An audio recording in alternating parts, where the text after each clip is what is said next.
Assalamualaikum warahmatullahi wabarakatuh. Bismillahirrahmanirrahim. Alhamdulillahi rabbil alamin. Wassalatu wassalamu ala asyrafil anbiya wal mursalin wa ala alihi wa sahbihi ajma'in. Subhanaka la ilma lana illa ma 'allamtana innaka antal alimul hakim.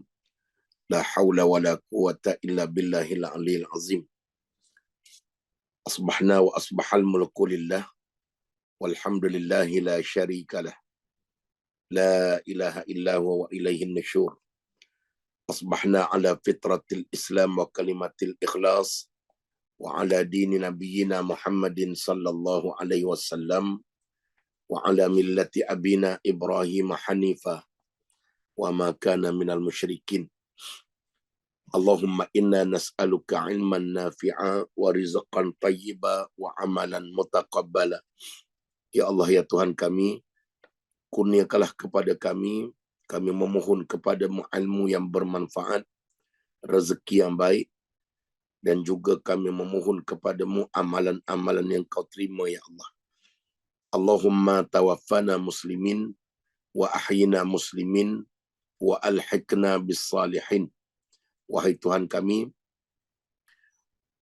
matikanlah kami dalam Islam, hidupkanlah kami dalam Islam, dan juga masukkanlah kami dalam golongan hamba-hamba-Mu yang saleh. Allahumma inna na'udzubika min ilmin la yanfa' wa min qalbin la yakhsha' wa min nafsin la tashba' wa min da'watin la yustajabu laha. Wahai Tuhan kami memohon perlindungan padamu, ya Allah, daripada ilmu yang tidak bermanfaat, daripada hati yang tidak khusyuk, daripada hawa nafsu yang tidak pernah puas-puas, dan daripada doa yang tidak Engkau makbulkan, ya Allah. Rabbi syrah li sadri wa yassir li amri wahlul 'uqdatam min lisani yafqahu qawli. Rabbi yassir wa la tu'assir wa tammim bil khair ya karim. Amma ba'du. Alhamdulillah yang dimuliakan Puan Nesh dan juga sahabat kita Saudara Imran yang telah update tentang aktiviti yayasan. Yang dikasihi lagi dimuliakan Dr. Haji Syed Ayub, Syed Mustafa Al-Qudri dan Puan Hajah Kartikawati binti Muhammad. Mereka ada kali ni Kak Nesh, ya? Imran, doktor ada kali ni? Ada. Alhamdulillah. Dan juga Mama dan seluruh ahli-ahli usrah Miftahul Jannah dan juga ahli-ahli grup pengajian Yayasan SKV, para usahawannya, para warga kerjanya, dan seluruh muslimin muslimat, hadirin hadirat di mana saja berada, mudah-mudahan dalam rahmat, dalam kasih sayang Allah dan juga dalam penjagaan Allah Subhanahu wa taala. Alhamdulillah, setinggi-tinggi puji syukur kepada Allah pada pagi ini kita dapat bersua kembali setelah beberapa hari lepas saya masih berada di tanah suci Mekah. Kemudian balik ni masih duduk demam lagi kan. Duduk demam. Kemudian duduk batuk-batuk. Rusing pula tengok. COVID makin naik pula kan. COVID makin naik. Kemudiannya hari ni kena pergi buat medical check up lah. Sebab dah batuk tak berhenti lagi kan. Walaupun alhamdulillah kita ucap tahniah kepada pihak yayasan yang telah melakukan pelbagai usaha yang Palestinnya ratusan ribu. Kemudian dengan pelbagai fakir-fakir miskin, dengan pondok dan sebagainya. Sehingga kan saya suka bila bawa jemaah ke Thailand. Bawa jemaah ke Thailand. Patut besok kalau doktor kata tak ada apa-apa, ada 5 bas nak pergi Thailand dengan saya esok kan. Ada salah satunya bila kita pakat dengan Ustaz Abdullah Lutfi Yala nak pergi tengok yang yayasan buat. Kemudian dia kata okeylah, insya-Allah dia setuju, dia alu-alukan. Jadi tapi saya seseronok kerana setiap kali Ustaz Abdullah, Ustaz Allah kita kat Yala, dia akan memulakan ucapannya, dia akan sebut permulaan sekolahnya itu dengan satu orang, dan duit permulaan itu diberikan oleh Allah yarham Abah. Itu bapa kepada Puan Hajah Kartika. Itulah permulaannya. Saya tak boleh bayang macam mana pahala di alam kubur bagi seorang yang memulakan suatu langkah yang sangat besar sehingga sekarang menjadi ribuan pelajar. Ribuan pelajar. Pada sebelum saya ke Mekah, Ustaz Lah ada datang ke Shah Alam. Lalu dia datang jumpa saya. Dia kata dia tak sempat Puan Hajah Kartika masa tu dengan doktor ada kat, lupa dah kat mana, kat Jakarta ke kat mana kan. Jadi dia duk cerita tentang macam mana kehidupannya menjaga budak-budak yang 800 dekat 1000 orang ni kan. Dan dia tak pernah lekang daripada mulutnya menyebut tentang yayasan SKB. Tak pernah lekang. Dia kata majoriti dan sebahagian besar daripada sumbangan-sumbangan ini datangnya daripada Puan Hajah Kartika, doktor dan yayasan SKB. Jadi kita rasa teruja sangat-sangat, dan bila melihat akan keadaan pondok yang terlalu besar dan juga sekarang menjadi pondok yang terbesar di selatan Thailand. Selatan Thailand. Katanya bulan 2 ni dia akan rasmikan oleh ahli parlimen Thailand, dan juga kedatangannya dijangka 5 ke 10 ribu orang. Dan dia cerita kat saya macam mana kehidupan pelajar-pelajar di sana, iaitu satu malam yang dah hafal Quran wajib qiyamul lail 10 juzuk satu malam. Qiyamul lail. Yang tidak hafal lagi mesti qiyamul lail dengan 3 juzuk Al-Quran. 3 juzuk. Kemudiannya solat sunat tarawih bulan Ramadan. Dia kata ustaz cuba sekali datang. 20 rakaat 3 juzuk Quran. Bukan baca laju, baca tartil. Jawapannya aku memang makan lempeng je lah kan. Kita tu imam baca Qul Huwallah berasa panjang dah, rasa nak lastik kepala kan. Yang ni baca 3 juzuk kan. Jadi kita ucap tahniah. Tahniah kepada doktor, tahniah kepada Puan Hajah Kartika, pada arwah abah, mama dan yayasan SKB. Bangganya tuan-tuan yang terlibat sebagai usahawan-usahawan SKB, warga kerja SKB, kerana setiap titik peluh yang dicurahkan untuk membangunkan syarikat ini, namun akhirnya segala yang ada keuntungan itu sebahagiannya disalurkan kepada manfaat amal jariah yang sampai 1000 tahun pun pahala tidak akan pernah berhenti. 1000 tahun pun. Maka itulah dipanggil sedekah jariah.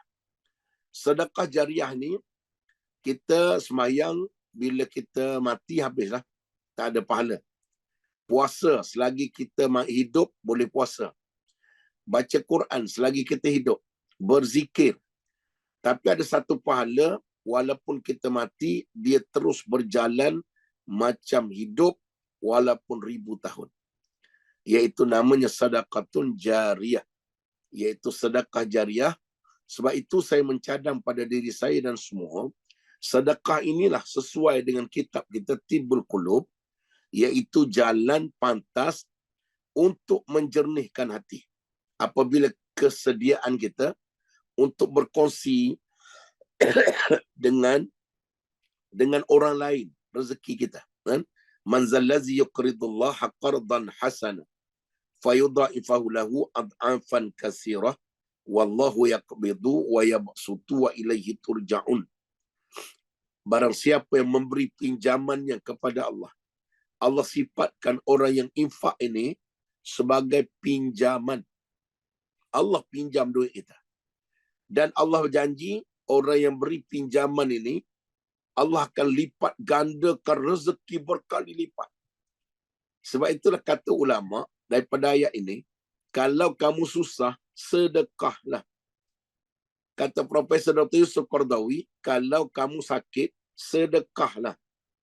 Sedekah itu akan mendatangkan rezeki termasuk kesihatan berlipat kali ganda. Kalau kamu masalah rumah tangga berantakan, tak berhenti, maka sedekahlah. Kamu ada kena fitnah, kenapa? Sedekah. Sedekah ni memadam banyak perkara. Maka sebab itu, kita ucap tahniah kepada pihak penajah ketika, doktor dan seluruh warga kerja SKB dan ahli-ahli usrah Miftahul Jannah yang sentiasa menyokong usaha-usaha baik sebegini dan punya banyaknya tempat-tempat yang bermanfaat yang telah disalurkan termasuk teratak barokah yang Puan Nesh umum tadi. Saya teruja bila Puan Nesh sebut tentang ayam Dr. Zainal dengan saya antara pengamal ayam dia tu kan. Ayam dia satu dia panggil ayam organik kan? Ayam organik. Yang kedua dijamin kehalalannya dan tidak ada syubhah. Sebab tu saya kadang-kadang pergi pasar raya saya tak beli ayam. Setelah baru ni ditangkap di Kelang, ayam yang disembelih diletak dalam satu plastik dengan daging babi. Jadi bila ayam campur babi dipanggil yambi kan. Yambi lah. Jadi ayam campur babi. Supplier adalah bukan Islam. Supplier.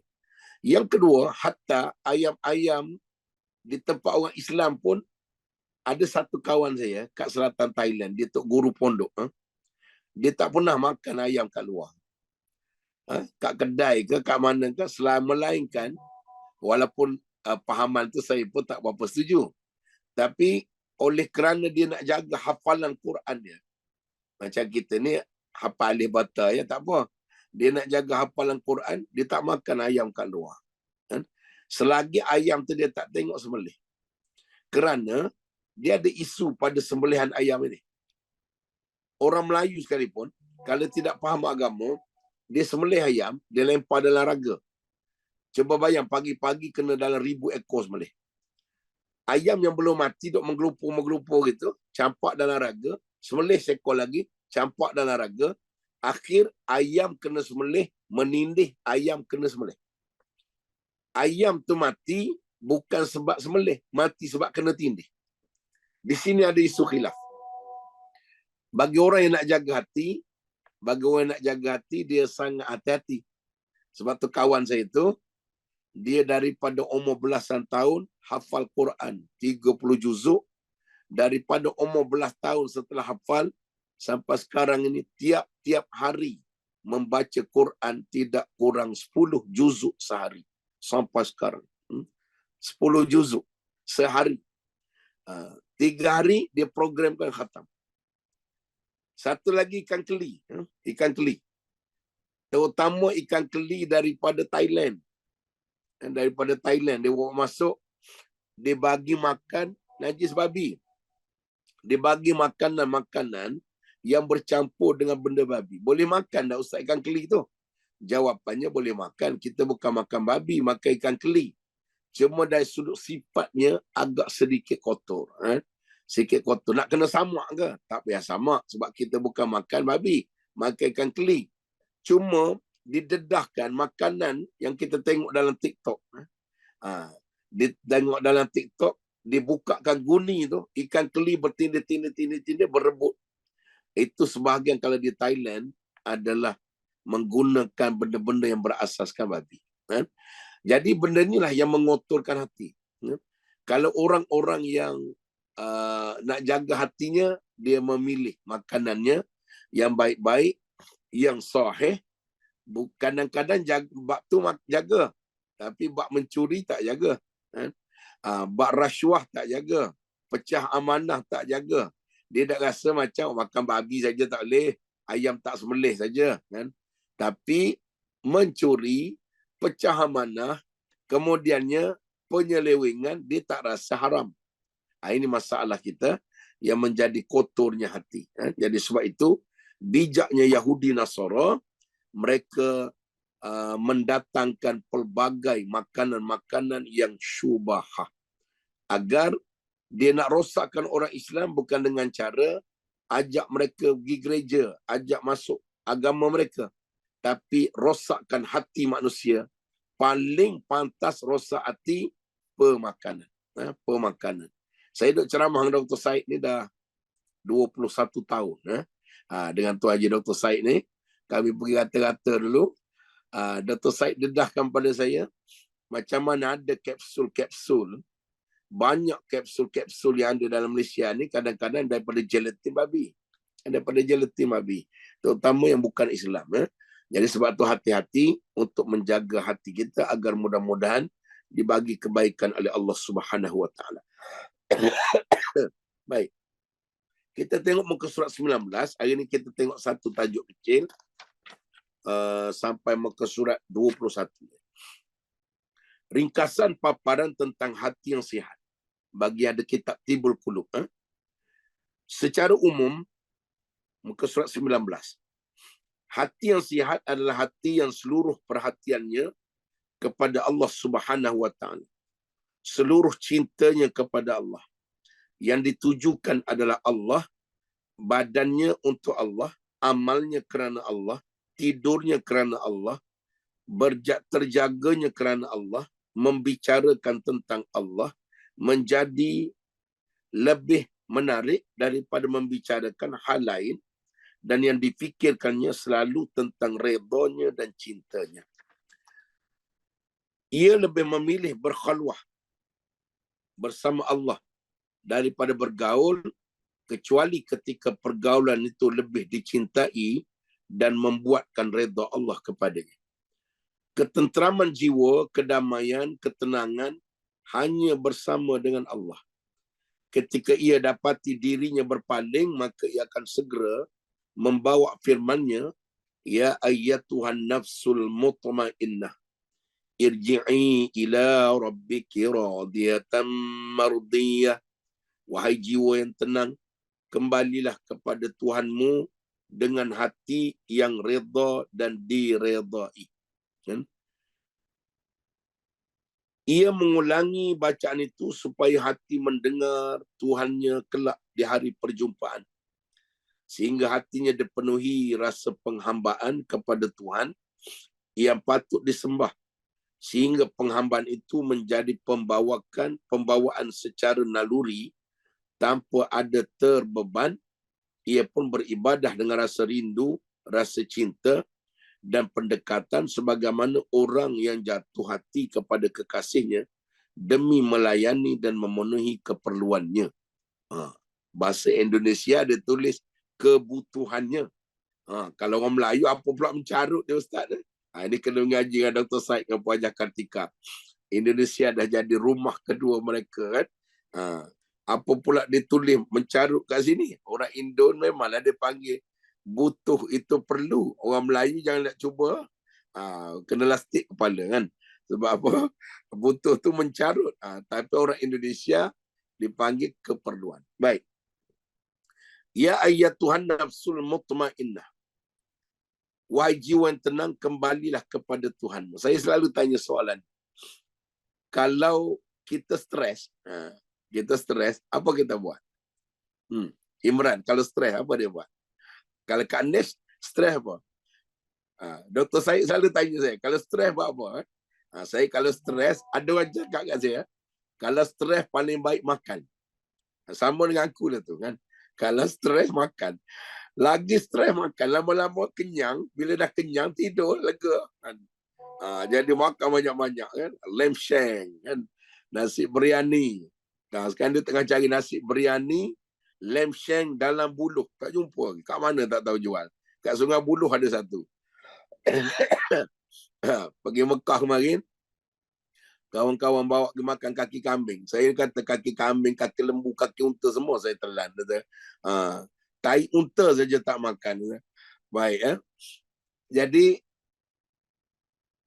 dalam Islam, ala bizikrillah tatmainnul qulub. Rahsia apabila kita stres, kembali kepada Allah sebagaimana ayat ini. Ya ayyatuhan nafsul mutmainnah, irji'i ila rabbiki radiyatan mardiyah. Wahai jiwa yang tenang, irji'i, kembalilah kamu kepada Tuhanmu dalam keadaan kamu ini diredainya. Tujuan kita hidup dengan hati yang cemerlang, yang sihat untuk memburu redha Allah. yang dipanggil mardatillah. Sahabat-sahabat Nabi, kenapa mereka masuk syurga? Sebab mereka ni diredai oleh Allah. Radiyallahu anhum wa radu'an. Mereka reda pada Allah, Allah reda pada mereka. Baik. Kalau orang perempuan, radiyallahu anha. Ada orang terbalik, ada kan? Aisyah radiyallahu anhu. Tu tak mengaji. Kalau Aisyah perempuan, radiyallahu anha. Sayyidina Ali radiyallahu anhu. Dulu ada satu orang ceramah. Semangat sangat. Dia kata, tuan-tuan dan puan-puan sekalian, kita dalam hidup ini mesti menegakkan amar ma'ruf, munkar nangkir. Amar ma'ruf nahi munkar, bukan munkar nangkir, kan? Sebab ada satu orang dulu, lagi satu. Saya punya gelak apa sekarang ingat. Kan selalu kau ustaz-ustaz bila ceramah, habis saja alhamdulillahirabbil alamin, ustaz-ustaz tu selalu sebut amma ba'du, kan? Tahu tak apa makna amma ba'du? Amma ba'du tu maknanya next, seterusnya. Lalu dia agak tak pernah ceramah, baru nak try. Alhamdulillahirabbil alamin wassalatu wassalamu ala asyrafil anbiya wal mursalin amma badaba. Amma badaba bukan amma ba'du. Amma badaba, kan? Jadi lain sikit bunyi di Arab dia. Jadi radhiyallahu anha. Di dalam Al-Quran berkait dengan ayat ini, Allah sebut pada ayat 100. Ayat 100 surah At-Taubah. Was-sabiqunal awwaluna minal muhajirin. Was-sabiqunal awwaluna minal muhajirin wal ansar. Wallazina taba'uhum bi ihsan radhiyallahu anhum wa radu'an. Wa a'adda lahum jannatin tajri tahtahal anhar. Zalikal fawzul azim. Khalidina fiha abada, zalikal fawzul azim. Golongan yang paling awal dan mendahului dalam Islam ini dipanggil sabiqun al-awwalun, iaitu golongan muhajirin dan ansar yang hatinya jernih memburu redha Allah. Kemudiannya golongan orang-orang yang mengikut mereka, wallazina taba'uhum bi ihsan. Orang-orang yang ikut jejak langkah mereka, muhajirin dan ansar ini, kita semualah kalau ikut. Radhiyallahu anhum wa radu'an. Mereka ni diredai oleh Allah dan Allah redha pada mereka. Wa a'adda lahum jannatin tajri tahtahal anhar. Allah masukkan mereka dengan sebab keredaannya di dalam syurga yang mengalir sungai-sungai di bawahnya. Dia kalau perhati tengok sifat syurga, Allah sebut selalu dua. Selalu syurga di atas, sungai mengalir kat bawah. Kalau kita ada rumah yang sungai, air terjun kat bawah rumah kita, mesti menarik. Kan? Saya pernah pergi ceramah rumah Allahyarham Tan Sri Nasimuddin, Toke Nazar dulu. Kan? Toke kereta Nazar. Sekarang ni kereta Nazar tu dah tak ada dah. Lepas kematian dia, dia ajak pergi ceramah, dia kumpulkan staf dia, masa tu geng-geng Nazar lah, di Ulu Perdik, atas pada lembah Pangsun tu, Ulu Perdik. Kebetulan salah satu rumah banglo dia, Tan Sri Nasimuddin, Allahyarham ni, dia beli tanah dia tu menggabungkan sebatang sungai. Ini sungai, tanah dia belah kanan dan belah kiri sungai. Dia buat banglo dia di atas sungai. Jadi kalau dia nak mandi, tak payah keluar rumah, terjun daripada dalam rumah masuk sungai. Saya kata, agak inilah gambaran syurga yang Allah sebut, aku masukkan dalam syurga yang mengalir sungai-sungai di bawah. Belum sampai syurga, ada rumah orang buat macam tu. Dulu, puluhan tahun dahulu, ketika saya baru graduate university, apa nama? CEO MAS dulu. Tan Sri Tajuddin Ramli. Sebutlah nama dia, pinjam. Tan Sri Tajuddin Ramli. Masa tu dia CEO Malaysia Airlines. Saya masa tu baru graduate. Orang jemput pergi kuliah rumah dia. Rumah dia kan. Hebatlah. Kaya lah masa tu CEO MAS. Sekarang ni MAS tak berapa kaya. Dulu okey lagi. Rumah banglo dia, kita ceramah tak kursi. Yang lain pakai duduk depan ni. Rumah dia tu bawah punggung kita duduk tu, dalam hall dia, aquarium. Aquarium kat bawah kan. Tak berapa ceramah kita. Kita tak biasa tengok ikan pelik-pelik. Hari tu orang lain pun aku tengok takut ikan patut punggung kan. Dengan cantiknya landscape dia buat, ya Allah ya Tuhan, aku kata kaya je kan. Masa itulah. Sekarang tak tahu ke mana dia hidup lagi ke tidak kan. Itu pengalaman-pengalaman dululah. Maknanya syurga ni digambarkan dengan mata air yang terpancar-pancar, jernih. Kenapa selalu syurga dikaitkan dengan air? Air ni lambang ketenangan, lambang kedinginan, lambang kenyamanan, kata orang Indonesia. Nyaman Pak? Nyaman. Jadi air itu lambang ketenangan jiwa. Wa a'adda lahum jannatin tajri tahtahal anhar. Kerana aku redha kepada kamu, kamu memiliki hati yang redha dengan Allah. Kalau Tuhan bagi kita kaya, kita syukur. Dan dengan kekayaan itu memberi manfaat kepada Islam dan umat Islam. Macam apa yang Yayasan SKB buat sekarang. Kalau kita miskin, kita redha dengan kemiskinan. Waridha bil qalil. Redha walaupun dapat sikit. Kita rasa nak beli kereta Ferrari macam doktor. Kan? Imran dah pernah bawa Ferrari doktor. Kan? Terus sekali hari dia bawa balik kampung. Kan? Dia beza naik kancing dengan Ferrari ni. Beza kan. Saya pun nak naik kereta dengan doktor. Kan? Selalu dulu kan.